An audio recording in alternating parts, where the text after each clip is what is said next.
Suspension system. The harmony between the roads and tires is provided by the car's suspension system. Whenever a car travels through a bumpy track, it is the suspension that provides smooth and swift ride. Suspension system is located between the vehicle's body and wheels axle. Suspension system includes springs, shock absorber, and the linkage that reduces the road shock. Let's learn about components of suspension system. The main components are coil springs, shock absorber, torsion bar, coil spring. The main purpose of spring is to allow the control arm and wheel to move up and down. It absorbs shocks and irregularities on the road surface.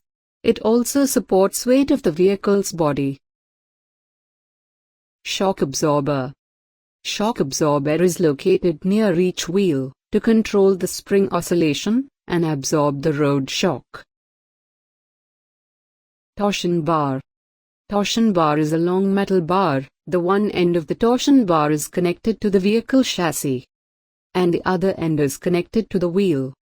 During operation, the torsion bar moves along its axis to produce a spring force. Let's learn the working principle of suspension system. Suspension system allows wheels to move on the rough and bumpy surfaces without affecting the passengers. When the wheel meets with bumps, the spring compresses and gets back to its original position when force is released.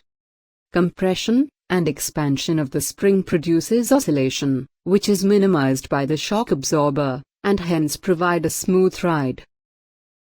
Note: vehicle has different type of suspension system for front wheel and rear wheels. There are two types of suspension system: non-independent suspension and independent suspension. Non-independent suspensions are MacPherson strut, wishbone, vertical guide, trailing link. And independent suspensions are solid axle leaf spring suspension, solid axle coil spring suspension. To know more, sign up to www.lynxe.in.